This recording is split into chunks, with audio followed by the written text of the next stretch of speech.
One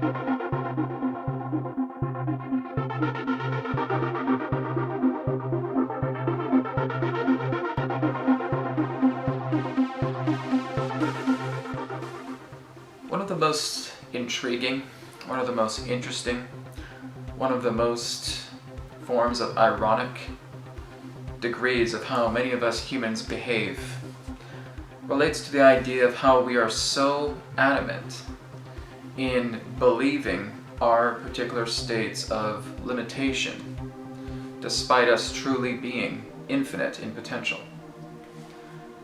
So, when I say to you, what is it that's preventing you from understanding that you are the epitome of greatness?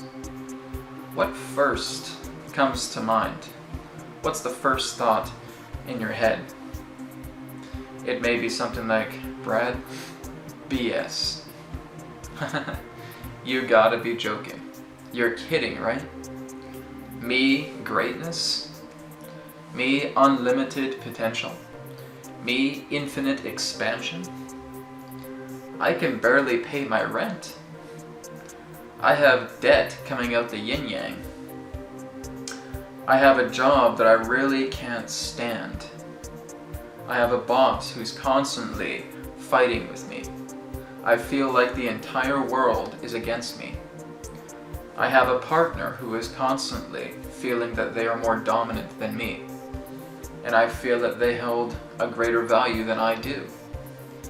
And you're telling me out of all of this, that despite all that, I'm the epitome of greatness? What in God's name are you smoking? Is that the particular thought, or something around those lines? Well, it is true. And this is again the very first thing that we clasp onto. No, I'm a nobody. There's nothing special about me. There's nothing unique about me. I'm a drone. I'm a walking flesh shoot.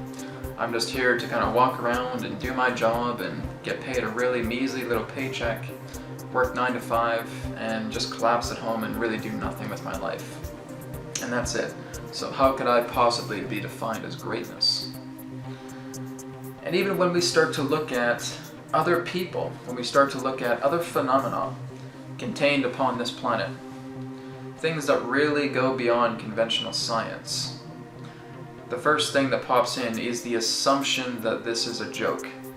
The assumption that something amazing, a phenomenon, has occurred. And that we just look, okay, whatever. Or maybe that person's more special, having those particular abilities, and I'm nothing. So what is it that say to us? What is it that we're saying to us that we're nothing? We're really nothing that special. It's all coming through a particular state of programming. It's come from the very first day that you were born upon this planet. That through so many of us, when we were in the womb of our mother, and we just felt that peace, we felt that center, we felt that divine corded connection to source. And then when, of course, the womb opened, we came out, got ripped from source, the programming began. And it started with parents. It started with friends. It started with family. It started with education. It started with morality. It started with the monetary system. It started with this. It started with that. It started with distortion. Everything in regards to what happens on this planet, from how we are raised, from all the systems that are brought together, from how your parents raise you, is all brought from the degrees of distortion. And that this distortion really is like looking at white noise on a television set. And the white noise is basically attempting to tell you, this is your program, this is who you are, this is what you need to be. And again, a lot of people's personal opinions, a lot of their values of you, may in that sense be very, very appalling, maybe very, very belittling. And the thing is that you have given so much power to those particular thoughts, to those amenities of humongous downsizing. humongous mental deformation, and that you have done nothing to resolve those situations, because the mind is not in a state of center. The mind is not in a point of discipline that realizes that all of these particular perspectives of what you think you are were all handed down by somebody else. Whenever you play the game of unworthiness, whenever you're playing the game of feeling that you're not worthy, you're not valuable, you're playing someone else's thoughts. You're playing someone else's games. You're looking at how everybody else in your reality has defined you, other than how you define yourself. And you have believed what they were selling to you through those thoughts, through those opinions, through those judgments, through those perspectives. How can you possibly obtain greatness if you really don't know who you are? Everything in life, when we function in external reality, is all based on the premise of distraction. That we're going to avoid talking to ourselves.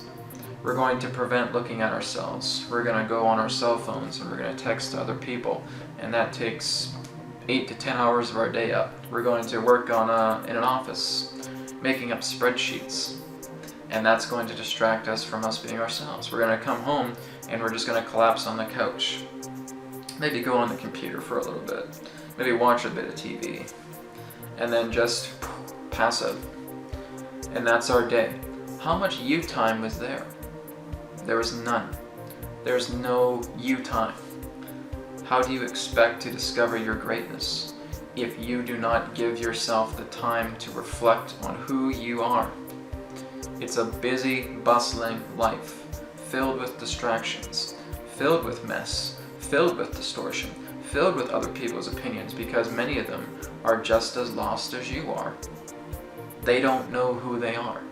They have gone through such a fundamental state of deep, deep programming throughout their entire life, and they have not been able to understand one shred, 1 ounce of their own greatness themselves. And all of their learning, all of their knowledge has come from somebody else and never themselves. And this is where that kink comes in, relating to understanding your own greatness, the phenomenon that is you. You have the capability to expand, to be a part of this world in ways you cannot even possibly imagine. You have the ability to literally heal yourself, to give yourself unbridled vitality. You have the ability to make as many friends on this planet all you want, that literally have the ability to respect you rather than judge you, where friends may kind of look at you cockeyed if you do something out of the norm. Those aren't friends, and I'm sorry to tell you that.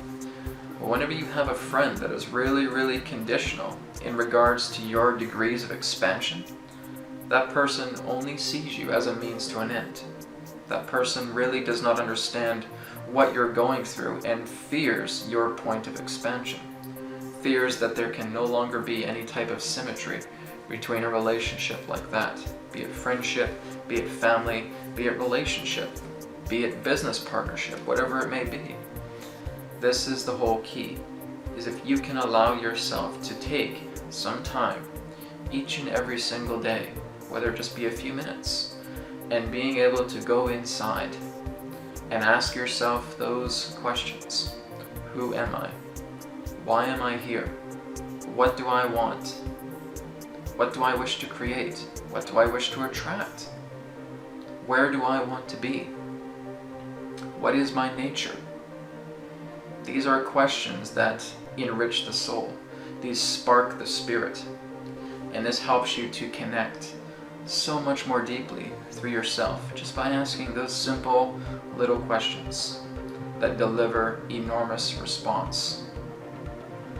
I can feel that what is being created through this video is that you are looking upon this video right now, and as I feel that I know that there is greatness in every single viewer that's watching this video.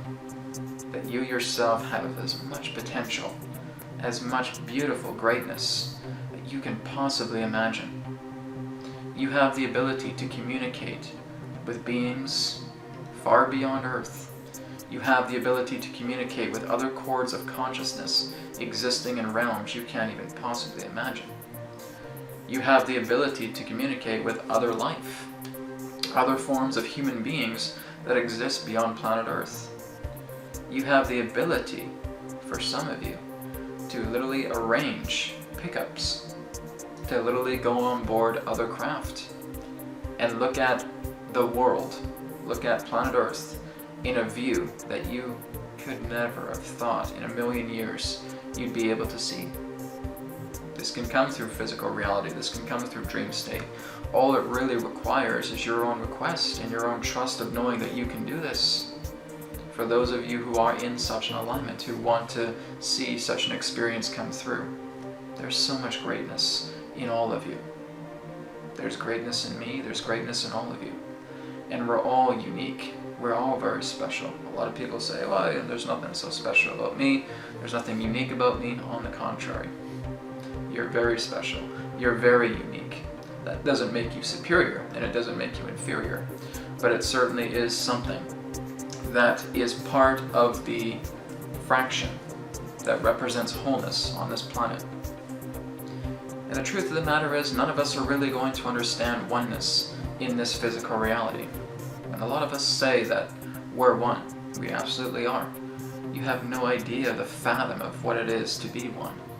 And it is something that's so incredibly powerful that humanity, as long as it cannot grasp the infinite, will never understand what it is to truly be one. But there will always be those fractions of feeling of what it is to be one. There will always be those opportunities for you to get a taste of what it is to be one. But in order for you to understand what that taste of oneness is, you need to understand what is the taste of yourself. What is your own flavor? What are your ingredients for greatness? This is what you need to realize. So you just need to ask yourself a question, and again, am I really giving myself enough time to getting to know who I am? Am I putting too much time into who I think I am in the hands of someone else? Based on their judgments, based upon their opinions, based upon their beliefs of me, and that I've accepted those beliefs, and that's all there is to it.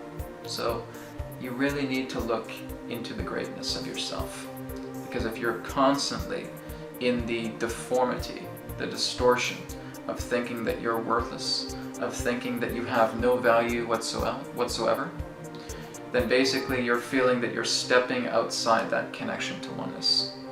You're stepping outside that connection to oneness.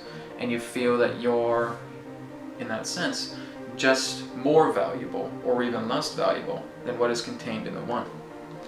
Whatever you feel represents a containment outside of the one, represents true distortion. And so it's not about feeling that one is more superior or one is more inferior. They're basically the same thing. For one to feel that they're down in the dumps and that they're worthless and that they're inferior is no different than one who thinks they're more high and mighty and more superior than anybody else. Exact same polarity, just a different flavor. So look into your heart, look into yourself, realize the greatness that you are. You are a human being on this planet. You came here. You're here to interact, to evolve, to learn, to study, to expand. You're here to experience a lot of the tragedy, a lot of the trauma, a lot of the drama that this planet holds. Because individuality is in divided duality. You're in divided duality through individuality. That's what it's all about. So look into your greatness, look into your heart, look into yourself, and realize your potentials. This is still something I'm doing. I'm still taking a lot of time to get to understand myself. I am an enigma. Each and every single one of you is an enigma. But when you take the time to do it, your reality changes, and you start to see an earth unlike anything you can possibly imagine. Thank you very much for watching. I'm Brad Johnson. I will talk to you again very soon. Namaste. Take care, and may it be well with you. Goodbye.